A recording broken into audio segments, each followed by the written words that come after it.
Welcome to the April 2022 monthly horoscope. This is Down to Earth Astrology and Primal Girl Wellness, and I am Miss Jenny, and I am your astrologer.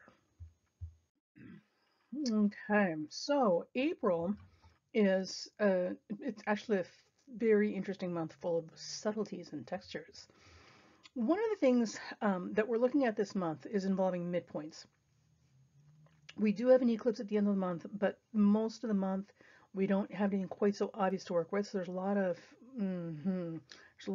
slippery twists and turns to the month.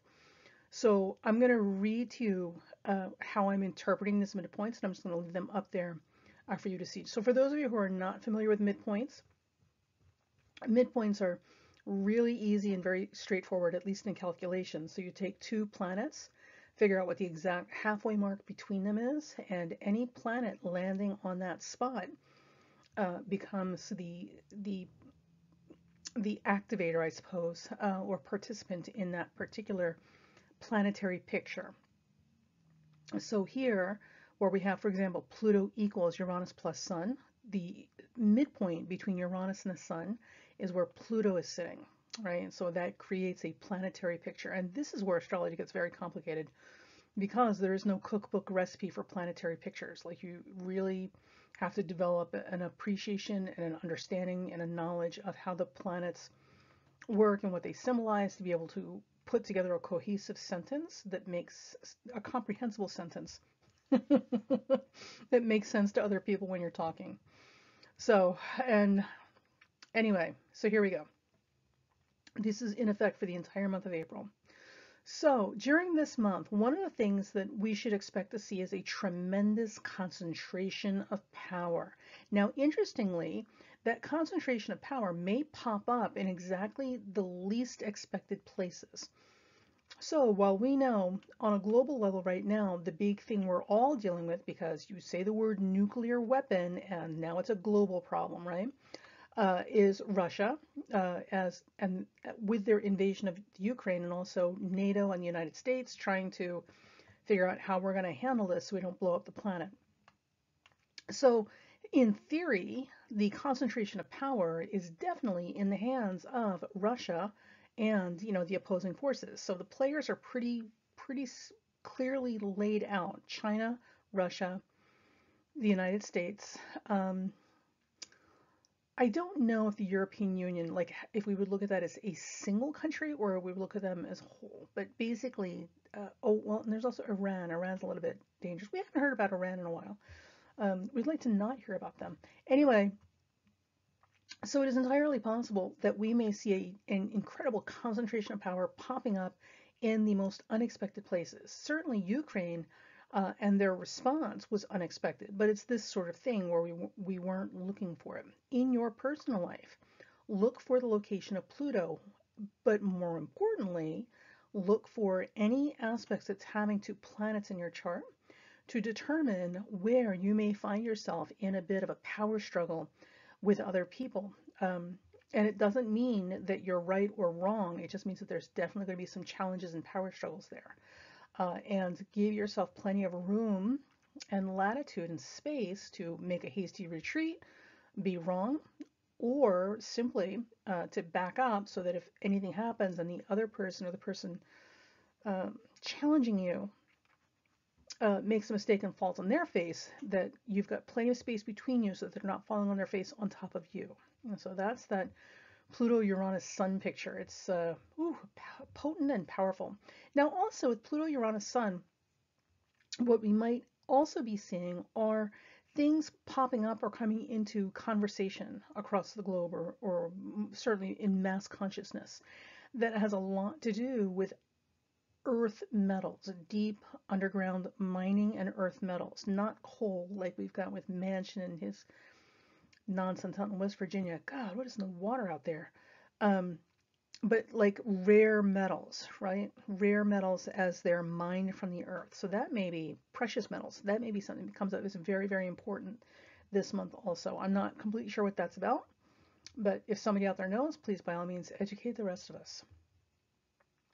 The other thing this month is we may find ourselves dealing with some unexpected earth shifting or volcanic activity. So, or aliens, space aliens landing. There is the real potential for extremely rare occurrences happening this month. Does not have to be cataclysmic or disastrous, but certainly unprecedented and huge, huge, having great magnitude on a very large scale for all of us, but also potentially very lucky. So, for those of you, again, same thing, find Jupiter in your chart. Jupiter right now is at 21, 22 Pisces for the month. Find out where Jupiter is in your chart. And if you have planets making aspects to that, if you do, right, this is going to be a month full of portent and significance that you may not see the ramifications or impact of until much, much later. So be careful, be aware, and definitely, I keep saying it over and over again, get your mind right. Because in order for you to pull in the best manifestation of these things, we've got to have our minds in the right places. Now, also too, when it comes to power and the distribution of power and corruption and greed, all the things that we've been dealing, like literally staring down the barrel of for over a few years now, right? I mean, it's really come up clear, crystal clear what's happening, because not only the people who are the most corrupt and the most disrespectful of the value of people, the rest of us that are not in their financial economic classes, not only has been very, very visible, they've been very shameless about it. So it's completely transparent like a plate of glass. Now, here's the thing I want you guys to understand. Right now through this month, all of the power, listen to me carefully, all of the power is with the common man. So all of us who are not in the billionaire boys club, right? All of us who are not peddling influence and power and favors up at the top echelons of these things, they're not the ones with the power. This month, we, the masses, the teeming, steaming, unwashed masses, those of us who do the hard, sweaty, dirty labor, the thankless jobs, all the underpaid jobs, right? Those those of you out there who are working 2 and 3 jobs, trying to put together a full-time income, right? Or trying to just make enough part-time income that you can at least keep the roof over your head and the lights on. The power is with us this month, which also means that if we all get our mind right and we all focus together on the outcomes we want to see, where everyone is thriving and healthy and happy, and we're not starving or scared to death, and our children are going to be okay, if we can all get collectively together and get our minds right, we can manifest impossible things. Truly. And you don't have to believe me. Just give it a try. It'll cost you nothing but a few minutes of time out of your day. So that, my friends, is the overview, the undercurrent of April. That's what's happening quietly underneath, what is it, the underneath the surface and behind the scenes. So the information is there if you want to use it, but you got to want to use it, right? And here we are, starting April 1st and the beginning of the month off with a new moon at 12 Aries.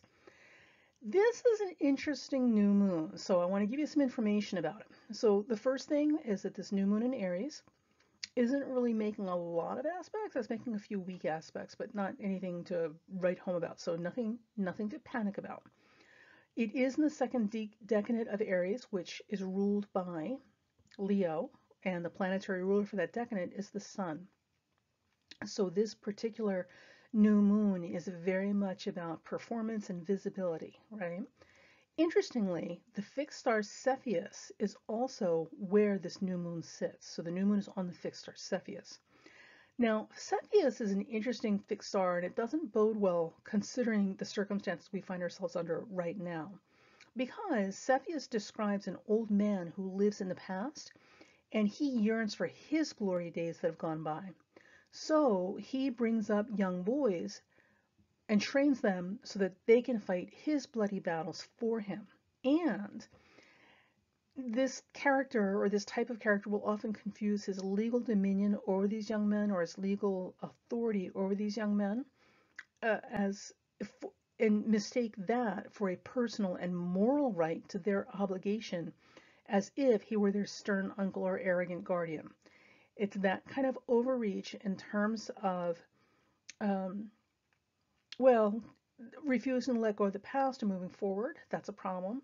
It's also a very masculine presence. So these are literally old men who are overreaching, um, in terms of trying to prevent the future from happening. But more specifically and concerning is there is this confusion between their legal authority over younger men under their charge, and this sense of personal and moral, um, right, right, or privilege that allows them to secure the obligation of younger men under their care as if they were family. Um, so there's a lot of boundary issues, right? Confusion about boundaries and not respecting the actual boundaries that are an issue here. Now, interestingly, this particular fixed star also represents, you ready for this? The tragic actor. Now, with this particular fixed star, one of the things that we will see often, is the consummate mimic or ape, somebody who can ape other people, like impersonate other people.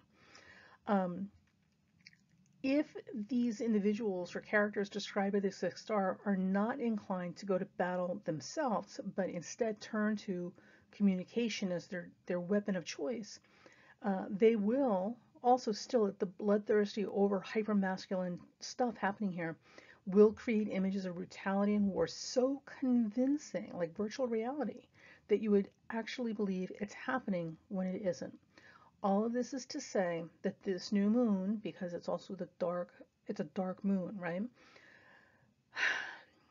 All of this is to say that there may be a lot of things being churned out in terms of propaganda and, um, last gasp efforts to push personal agendas, to relive their personal glory days, on the parts of men in positions of authority, and specifically old men in positions of authority.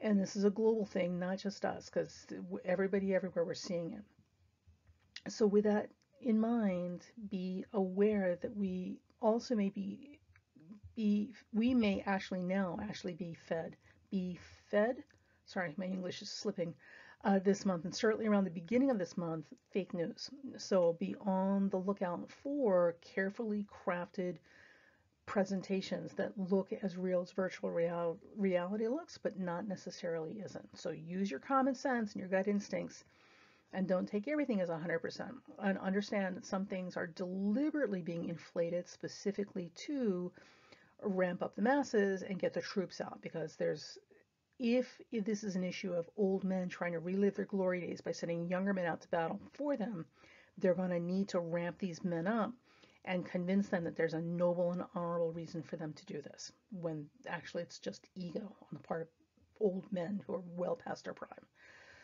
Oh my God. So I could be wrong, but that's what it looks like. Keep an eye on it. All right. Now, immediately after the new moon, by April 4th, and so these couple of days from April 1st to April 4th are tricky and not fun. By the time we get to April 4th, Mars will have made an exact conjunction, because it's been approaching it, to Saturn. Now, here's the thing though, right? Mars and Saturn together are not fun. No sirree, Bob. Stingy and mean are the two words that come to mind when I see Mars conjunct Saturn. It's not a happy, fun position, nor is it generous. It's very much about the rules. It's very much about control. It's very much about discipline.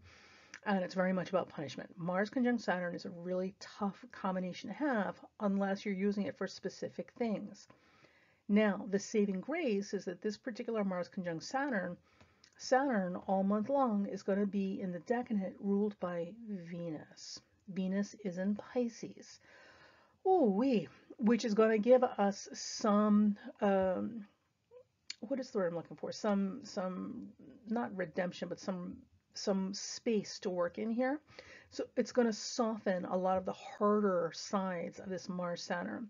So we may find that come April 4th, as we're coming out of this new moon, the focus may be shifting on the measurement of things, right? And very much humanitarian efforts, but also the measurement of cost and what is the best, most organized way to do this. So it may appear to be stingy, um, and very tight with funds or support, but around the 4th, the real questions may be about how much is the measure of this thing in terms of our humanitarian efforts or our obligations to the world around us. So that Venus in Pisces is saving us from what would otherwise be a really unpleasant Mars-Saturn conjunction. Now, understand that as this is happening, like Mars is approaching Saturn, um, and while it's doing that and it's moving into its conjunction on the 4th, Venus, which disposits the Saturn, or not disposits, but it's the ruler of the decanate that Saturn is sitting in all month, Venus will be squaring the nodes at Taurus and Scorpio. So we may see some, for those of you who own stocks and investments, we may be seeing some economic wobbles, around some significant economic wobbles around this time. Venus squaring the nodes under this new moon. Yes, Venus squaring the nodes under this new moon. We're definitely looking at some unexpected spikes and also some false leads. So stocks may go up or appear to go up in things that look like they're going to continue going up in, like what is it, Boeing and all these, war profiteering companies that benefit from warfare. But there may be a very sharp and dramatic sudden reversal following that. So don't put all your eggs in one basket. I am not a stock person. I don't understand any of it. So take that with a grain of salt for what it's worth to you. But I would definitely look for some unexpected and serious dramatic, like spikes and dips, and reversals of fortune when it comes to anything that's benefiting from, conflict and, war and machinery, which is Mars conjunct Saturn. Now, Mars will pass Saturn and hit those nodal degrees around April 7th or 8th, which is just on the cusp of the quarter moon at 19 Cancer, which again is what I'm saying. We may have some sudden reversals of fortune where this is concerned. So my best advice is from April 4th until about April 8th. Try not to take any risks financially or otherwise. Understand that it's a really hard time. People are feeling hard and mean. Violence and cruelty may be higher than usual, which, everybody's out of their mind right now, so it's not unexpected. But this is much more random and surgical. So it's kind of like it's not like a suicide bomber, going into a bus and randomly setting himself off and blowing up everybody. This is more like snipers, like that guy in Las Vegas who climbed up in the hotel and started shooting down at the concert specifically. So big random mass numbers, but very specific and surgical. Which isn't to say that this is what's going to happen, but it is to say it's, better safe than sorry. So be aware of your surroundings. And, listen to your gut instinct and your common sense. And this is only until we can get to that quarter moon on the 8th or 9th, right? So it's just this first week of April. It's going to be a little tense, Now, when we get to the second week of April, April 8th to 14th, now we've got the quarter moon kicking in at 19 Cancer. Now, this is going to be an interesting week and certainly an interesting quarter moon. So all that building tension from the first week of April will come, like, literally break at this point. The surface tension will break now with this quarter moon. The quarter moon will occur on April 8th, well, Eastern time. You can adjust accordingly for you are. And there's a heavy Pluto emphasis with this quarter moon. So the quarter moon is in the second decanate of Cancer, which is ruled by Scorpio, with the planetary ruler is Pluto. It is sitting on the fixed star Castor. Now Castor is an interesting fixed star. It's one of the twins, Castor and Pollux. Castor is the nice one. And even being the nice one, Castor is associated with mischief, duplicity, guile, genius, and mental breakdowns, breaking of limbs like arms and legs, success in legal matters, and higher moral codes. So following that tricky new moon we're just coming out of, where there's a whole lot of mimicking and aping and creating things to seem as real as possible that aren't as real as we think they are. This may be more of that. So we may have more deliberate manipulation of images and sound bites to literally create false realities. Now, this particular quarter moon is also setting up a very wide or a weak T-square with Pluto, which again is the ruler of the decan this quarter moon is sitting in. But the good, and that's a tough position. So the quarter moon involving Pluto, we've got a giant T-square, a big honking T-square with the sun as the leg.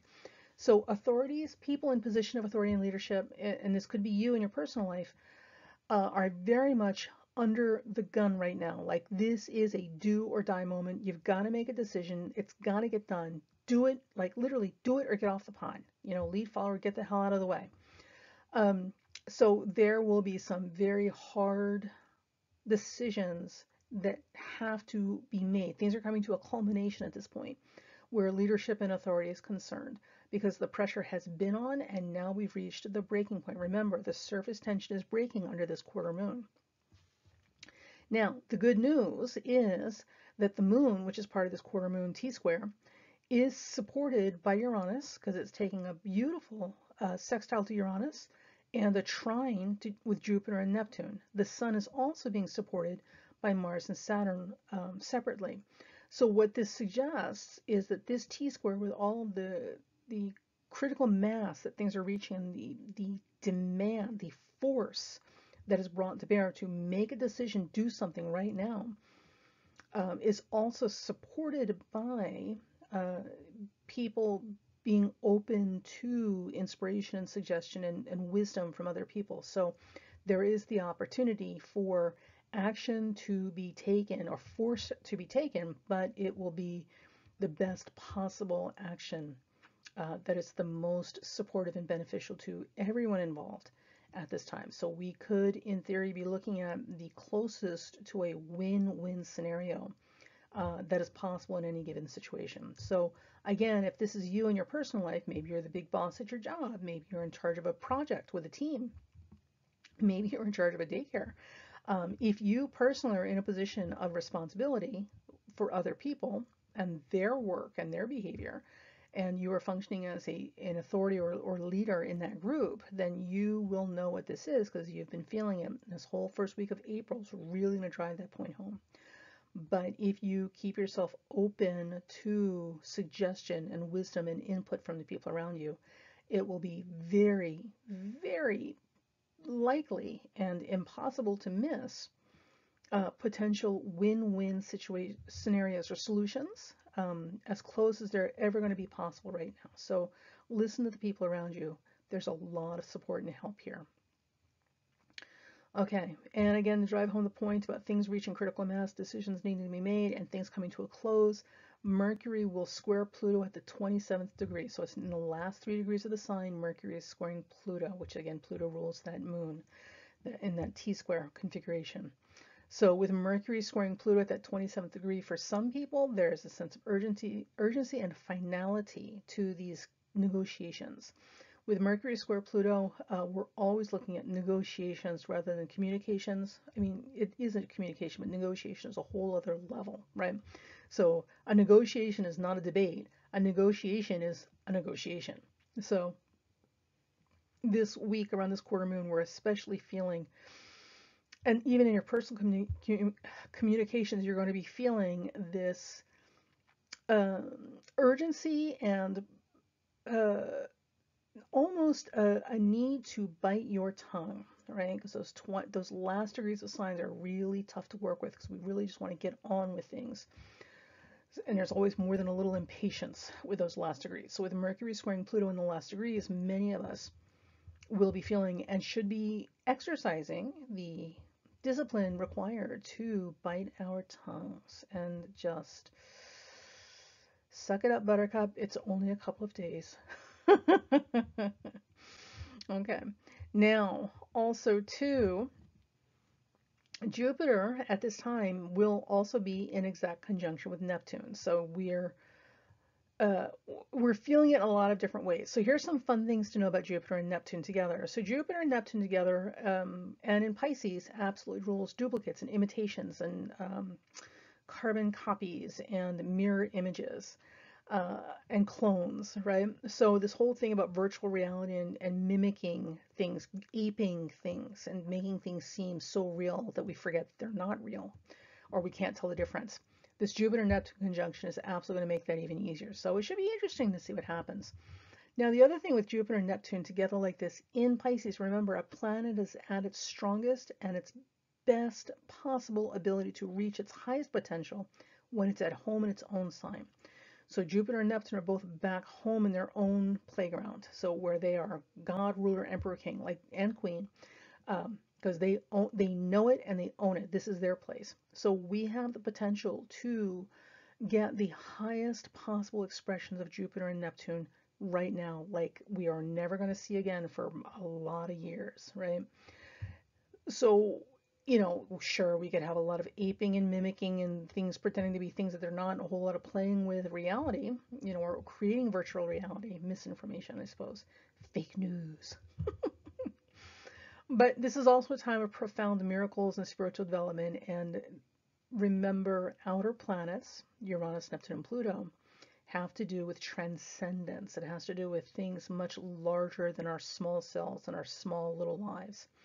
So with Jupiter and Neptune together in Pisces, with Neptune as the outer planet in its sign of rulership, we have the opportunity to make fabulous, amazing things happen in terms of mass consciousness. So for those of you who understand what that's about, like, and understand why I'm so like pressing and pushing this, get your mind right, we can absolutely help bring other people along too. We can become the wave that pulls everyone with us out to safety. So don't think that your little voice all by yourself at night meditating or praying or having a thought is not doing any good. One candle can light 1,000 others. So stay the course, my friend. Stay the course. Okay, and this brings us to the big honking whopping T-square full moon. Woo-wee, from what is it, the April 15th to April 21st. Now the full moon will occur on April 16th, and boy, is this one a doozy. Oh my gosh. Now, uh, luckily, this does not appear to be a bad full moon. So the worst of it appears to have been last week. This full moon will fall in the third decanate of Libra, which is ruled by Mercury. Mercury at this time will be in its second decanate, which is ruled by Mercury. And this Mercury is conjunct Uranus and sextile Venus.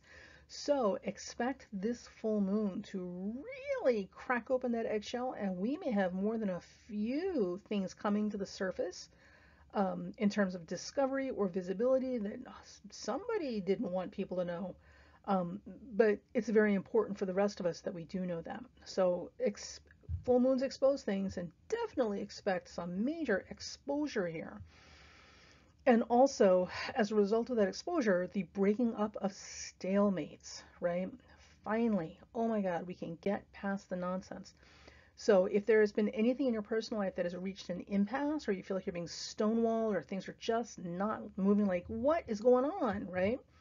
Mercury conjunct Uranus is absolutely going to give us that flash of insight. So we really get it now. Like we can see it, not what we want to see or what other people want us to see, but we'll get it. We'll see it clearly.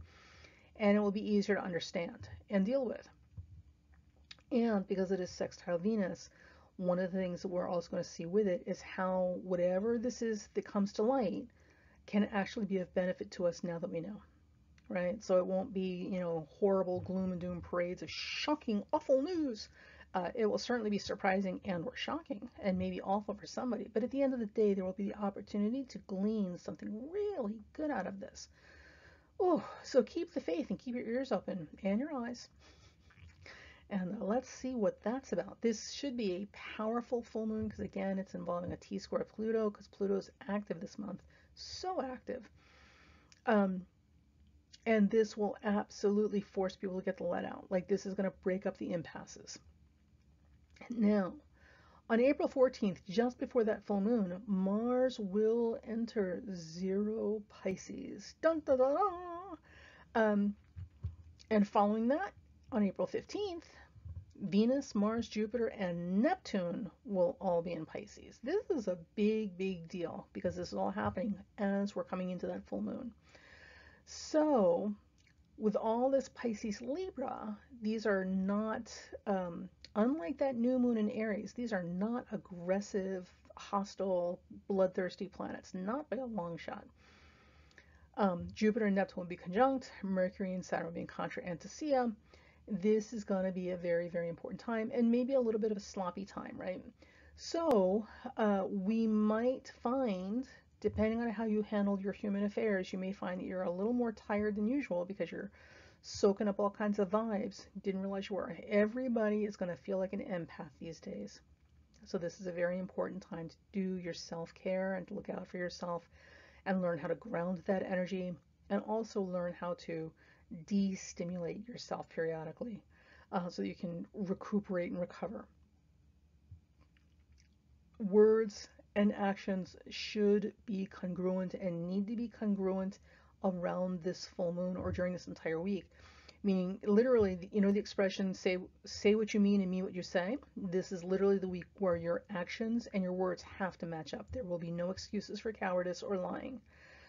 If you make sure that you're acting with your highest integrity and your actions and your words are congruent or they line up with each other, you're going to find that you're going to get a lot of juice out of this full moon and maybe even some outstanding opportunities from behind the scenes that you didn't know was there. So you may have some offers and opportunities slid to you through the back door because people are watching, and they're definitely going to be watching you. So make sure you're being the best possible version of yourself, which you should be all the time, but especially this week because it'll be obvious to everyone. Everyone will be obvious to everyone else. Some of the things we might also see during this time are issues with either water quality, and or garbage, which has been an ongoing issue for people who are ecologically aware. But this may be something that comes up as a source of actual conversation for a change, like on a large scale. Also, Pisces and Neptune rule poisons. So if there were going to be an issue with chemical warfare, I don't think we're going to end up there. But if poison or poisoning the waterways or biochemical warfare or chemical warfare were going to be an issue, this would be when we would see it or start having real serious conversations about what to do about it around this full moon because of all this heavy emphasis on Neptune with all these Pisces planets. So that's April 14th and 15th. April 16th is our full moon. And then right behind that, on April 18th, that sun will square Pluto while the moon has moved into Scorpio and sets up a square to Saturn. So what that means is the full moon, everything leading up to the full moon for those couple days, like it's really like a train or a roller coaster, like going up that thing slowly, creeping up, trying to get to the top of the ride. It's kind of like that. And then the full moon is like, whee, and we're going down now, full speed. So after the full moon, when we get to the 18th, this is launch time, right? So anything that was promised or needed to come to a head under this full moon is going to be set into motion on the 18th, and there will be no holds barred, take no prisoners, accept no excuses. We're not even writing down names, we're just going. So it will be interesting to see what gets released from the slingshot at this time. Now, if we collectively have our minds in the right place, we're looking at tremendous surges of organized, disciplined, committed effort to great positive things. If we do not have our collective minds right, clearly this is going to be more great concerted effort to, bloodshed and wasting human potential to satisfy the ego needs of a bunch of old men. So there. Okay. But we're going to keep our mind right and we're going to think positive and we're going to look for major, sudden, explosive effort towards positive outcomes and positive, innovative things. Right? Right. Okay. And now we're coming down we're coming down the track. So we're into the 4th week, the end of the month. Um, and this will bring us to a quarter moon at 2 Aquarius on April 22nd. Now, this quarter moon will be in its first decan, and the planetary ruler for that is Uranus and Saturn. The Sun, as part of this quarter moon, will be in the first decan of Taurus, and its planetary ruler is Venus. Notably, Venus, the ruler of the Sun in this quarter moon, will be sextile Uranus, which is the ruler of the Moon for the decan of this particular moon in Aquarius. That means, my friends, that this quarter moon should be lovely, just lovely and helpful and supportive and not, oh dear God, not traumatic at all. Thank God, right? Because we can all use a break. Now, this also means for those of you who need to get stuff done and you've been really like just fighting or struggling to get things accomplished, you're going to get a lot more support and things are going to move a lot more easily right now than they may have before. So definitely get your efforts in there to make stuff happen. This particular quarter moon will be conjunct the fixed star Altair, and Altair has to do with ambition and unrelenting determination. Altair is good for the advancement of lawyers and military men, so we may see some changes or some more discussion about the military across the globe, and certainly here in the US, and certainly NATO and all this sort of stuff, and ASEANs or something, I think Southeast Asia. Anyway, so that making some good corrective action where military efforts are concerned and legal efforts are concerned are certainly under the auspices of this particular fixed star and quarter moon. But these are all corrective actions in the best possible ways. So let's take a deep breath and cross our fingers. We're going to get there. We're going to get there. Okay. Now, here's what I'll leave you with something that's very interesting about this particular fixed star Altair. Zen mythology knew the fixed star Altair as Venant, and in Zoroastrian tradition, Zoroastrian tradition, Venant is considered to be a guardian of goodness. It is an invocation of the Venant Yasht, and it's believed to be a potent remedy for fighting evil. In astrology, Altair was a mischief maker and also portended danger from reptiles. So here's what I'm thinking, right? I'm thinking that all of these greedy, selfish, self-serving old farts that are only concerned about their personal stock portfolios so they can keep their little mistresses on the side quiet, right? While they're denying everybody else reproductive rights and abortion access. Because, with enough money, you can have anything other people aren't allowed to have. But that's another conversation. So here's what I'm thinking. All of them, right, all get accidentally eaten by alligators. I'm just saying, because alligators are reptiles, right? Portended danger from reptiles. And then once they're all gone, we can start doing the repair work we need to start making things better. Like the United States can finally get on board with the rest of the world, and we can have Medicaid for all, and a living wage. And well, oh my God, a girl can dream. So let's visualize alligators. Really hungry alligators with a very specific taste for well-fed people who eat only the best foods and wear the best crocodile shoes. Sorry. Okay, so April 24th, now Mercury goes into square with Saturn, and again, this when Mercury's in hard aspect with Saturn, it makes people a little depressed. And that's fine, because we're being realistic at that time. So Mercury square Saturn at this time is going to bring a lot of realism to these great ambitions and hopes that we have that are springing up around this quarter moon. Venus, Neptune, and Jupiter together will also be sextiling Pluto while Saturn remains in the nodal degrees. So we have a lot of support and opportunity for doing really good, large-scale things. So our ambitions and our optimism is in the right place.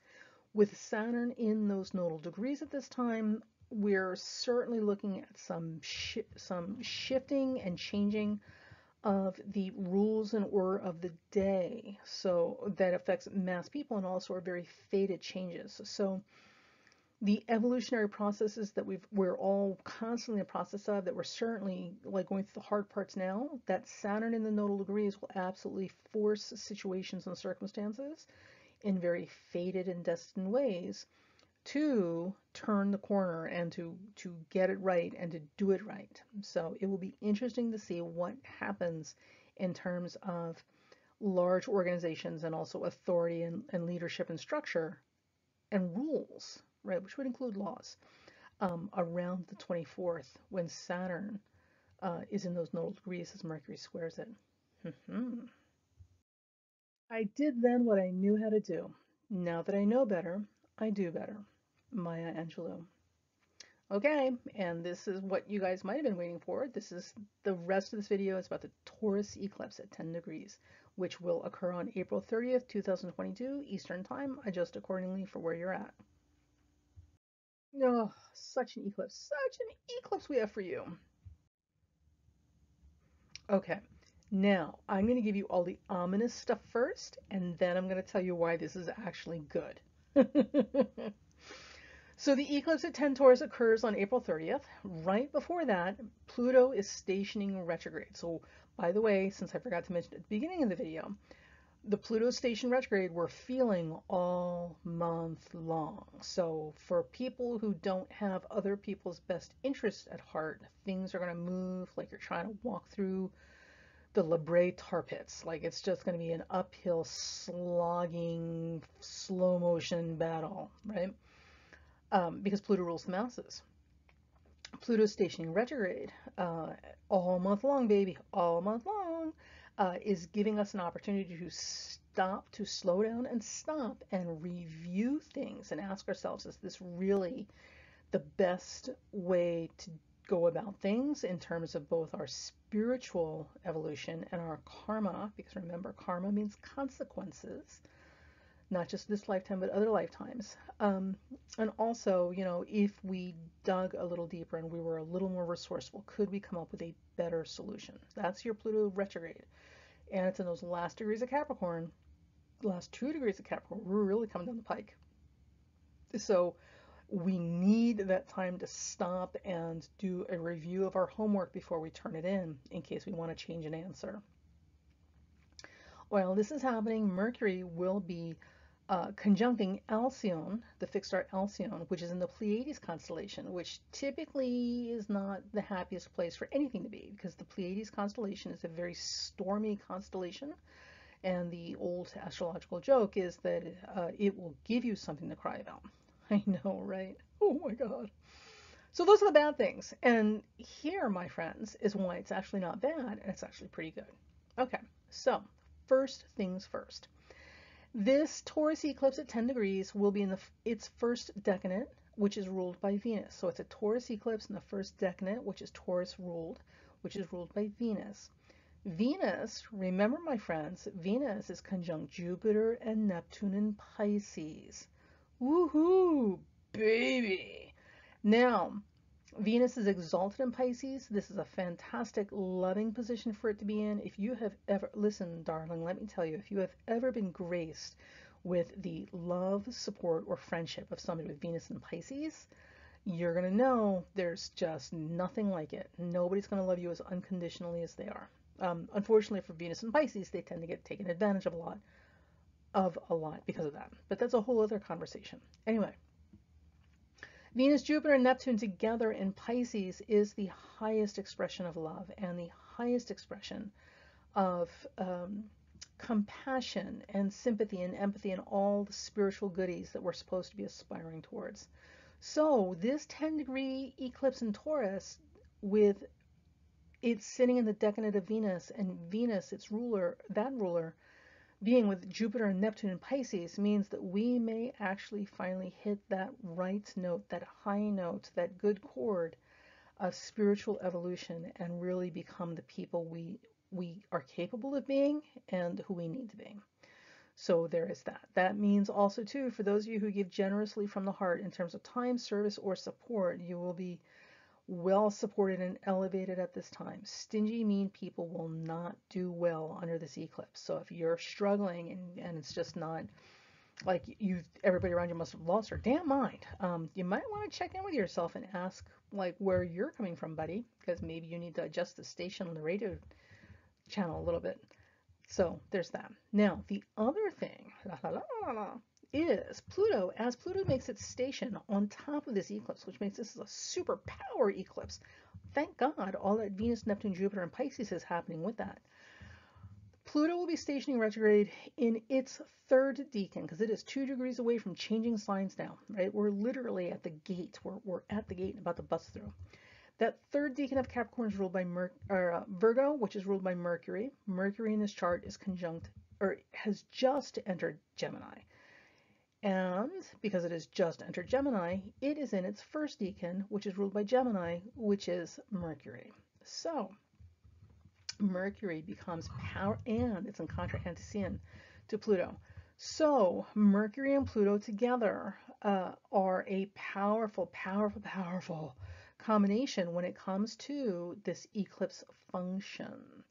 With Mercury and Pluto together like this, and we'll get to the fixed star in a second, with Mercury and Pluto together like this, what we can expect are communications to be extremely powerful, and also the ability to problem solve even greater than before. So what is the expression, walk softly, carry a big stick? In this case, it's walk softly or talk softly, and carry big solutions in your head. So this is a potent, powerful time for amazing, resourceful, ingenious solutions to problems to appear, and breakthroughs to occur, and negotiations to be had.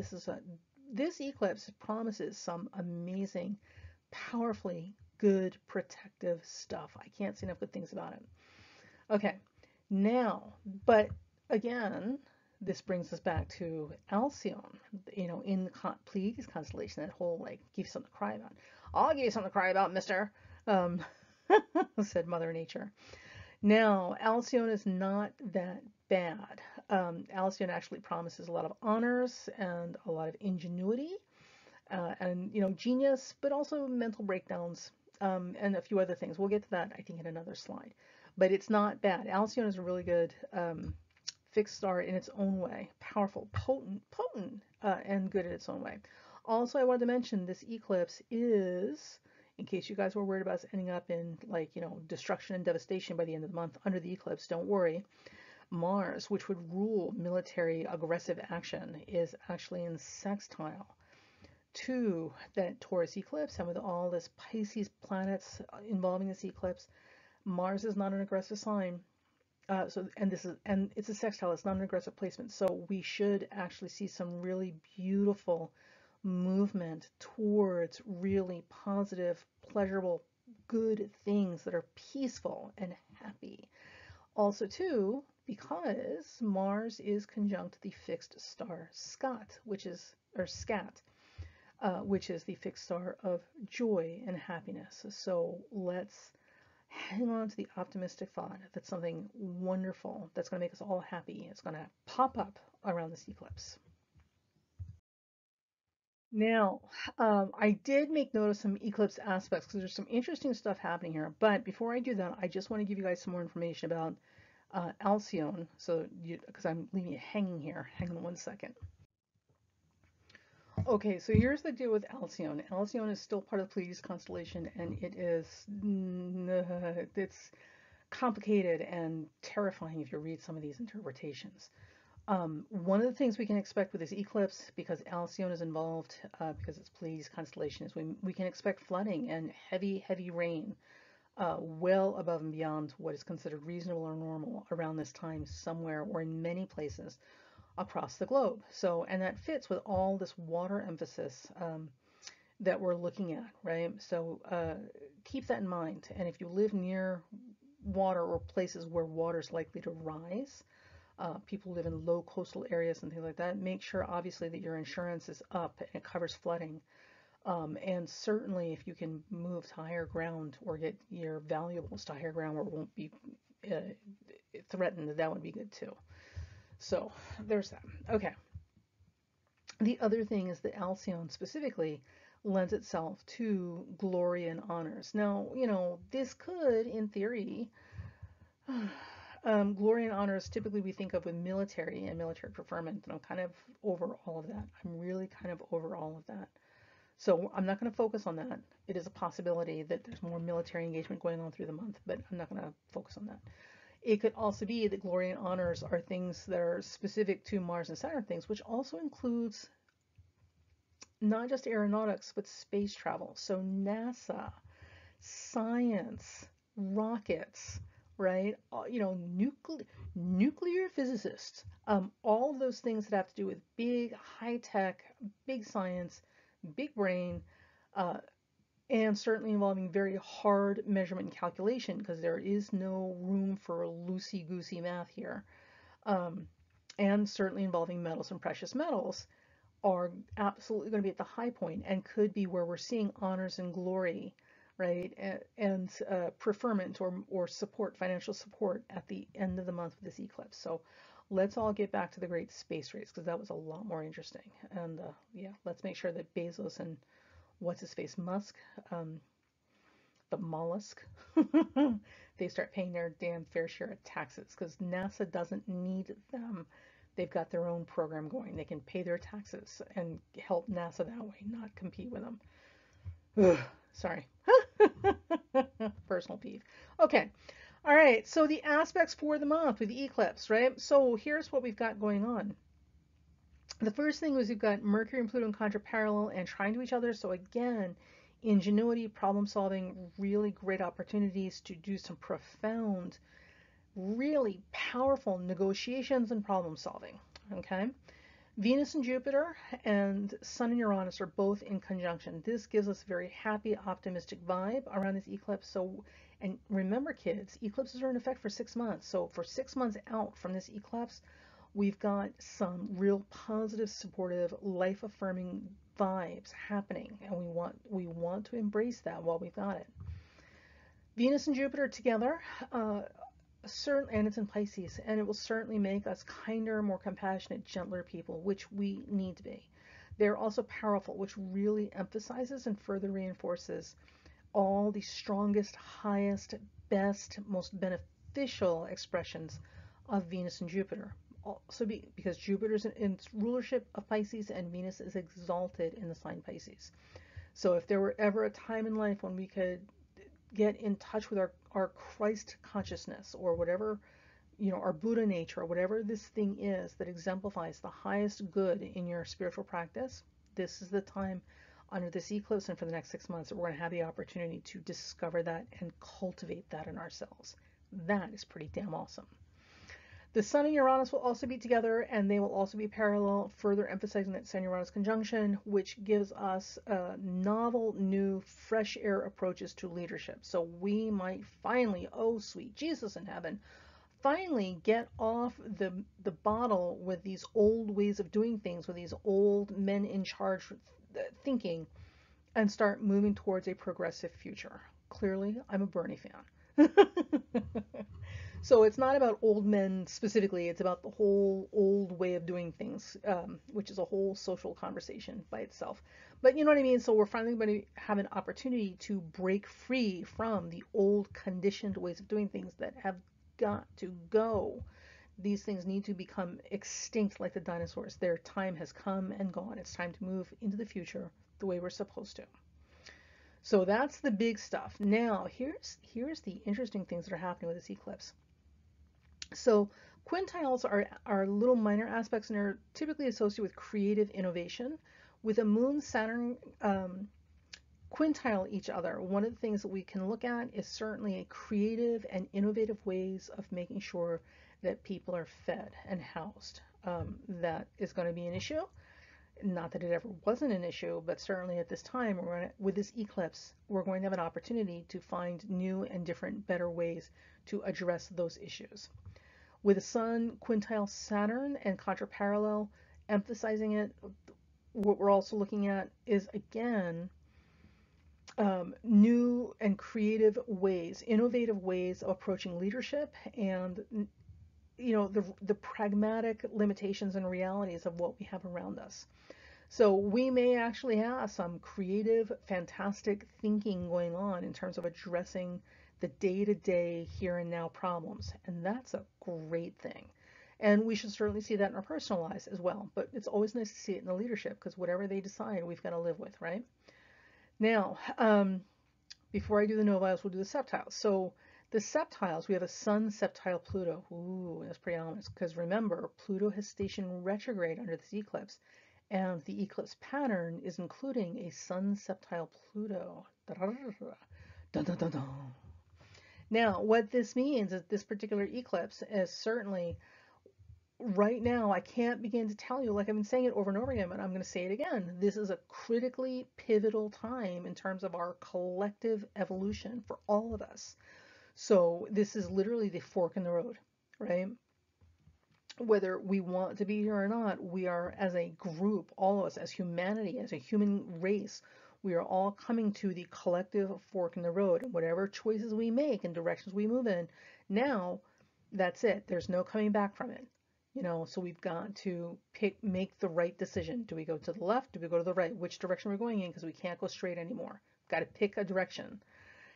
And that's where we're at under this eclipse. So let's all get our mind right. Even if other people don't have their mind right, it's okay. We can do the heavy lifting for them if we need to. But let's all get our mind right so that when this fork in the road arrives in terms of our mass evolution, because not getting away from it, nobody's got a spaceship and a colony to move to yet. We can all take the right fork in the road to get us where we need to be. Now, the noviles. Noviles represent fruition, or the fruit from the tree. It represents the things that we are progressing towards, or are most likely progressing towards in terms of the future. With this eclipse, what it is showing us, along with this fork in the road that we're dealing with this month, Mercury and Mars are in novile with each other. Saturn and Uranus are also in novile. Mercury and Mars in novile in this particular chart shows us that transportation and communications are going to take the front seat and certainly become extremely important in terms of our evolution. So infrastructure and mass transportation and modes of mass transportation across the globe will be taking on significant importance in terms of our future evolution and where we're going. Now, whether this is a good thing or a bad thing depends on which fork of the road we take, because it could, but in and of itself, this infrastructure, mass transportation, communications, and how we communicate, right? All of these things are neutral by themselves, and how they're found and expressed has a lot to do with where our minds are at, right, and our priorities. So we are, I am thrilled to say, in spite of all the anxiety that we're having now because of possible nuclear bombs dropping like, rain, if you watch and you listen, like we're there. We are there. We have turned the corner. There's so much happening. The momentum has started, and we are no longer in the dark like we used to be. Like nothing is being hidden anymore. We're not in the dark anymore. So that's a powerful, positive, life-affirming thing. So you just gotta have to listen for it. Get past the din on the top, the noise on the top, and get down below that, and you'll hear it. You'll hear it in and see it in the news and what's going on. So it's a good thing. Sorry. Now, Saturn novile Uranus is an absolutely genius thing to have when it works, and a really frustrating, I just shoot me in the face now when it's not working. As a novile, Saturn novile Uranus, what this also means is that we may find one of two things. We may find either a deep, irreparable split in society between regressive people who want to go backward in time, to the dark ages, and progressive, people who want to go forward in time, and all live on hippie communes, if we're going to use extreme descriptions here. But we may find that we are heading into an irrevocable, unrepairable divide between people who want to live in the past and people who want to live in the future, which makes it problematic because we're all technically living in the present with each other. So there's that. Or the positive side of this is that we could actually finally find ourselves in a position where we can make solid, structured, reliable, will stand the test of time systems and just systems and programs and all sorts of things that go into the scaffolding that you build a building around, the building, of course, being the future, right? So we could easily also be heading into a time when we actually start putting the stakes in the ground to start building a better future rather than bemoaning the past, or being stuck in constant conflict here. But really building the future in the most innovative, wonderful science fiction level, like progressive ways. So we've got some potentials here in terms of which direction we're going, but again, it all comes back to that fork in the road with that Sun Pluto septile, as far as which one we're going to do. And that's really what it is, right? It's about getting your mind right and really understanding that even when you're not participating, you're participating because you're letting other people make those decisions without your input or pushback. Um, and just as a reminder to everyone, there will never be a World War III. Do not let anybody lie to you like that. Words matter because words have meanings. There will be no World War III because World War III suggests that there will be a World War IV, and there will not be.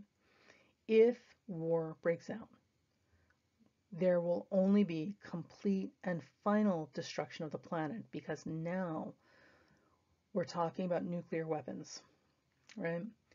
So I chose this photo because, well, just for a lot of reasons. I can't even look at it. It makes me cry, this picture. But the thing that I want to, the one of the things that's interesting and noteworthy about this photograph is that Vietnam was one of the first televised, I think it was the first televised war that brought the conflict into people's homes on a regular basis, on just an ongoing newsreel, constantly, constantly, constantly. Prior to Vietnam, we did not have that kind of in your face, in your home, constant newsreel was it visuals and audio and written word descriptions of the war. It didn't happen until Vietnam.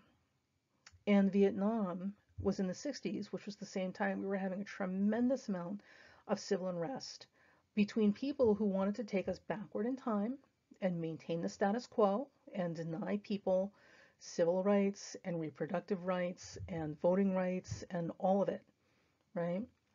And the people who insisted that if we're all going to be here, we need to play fair and we all need to work together.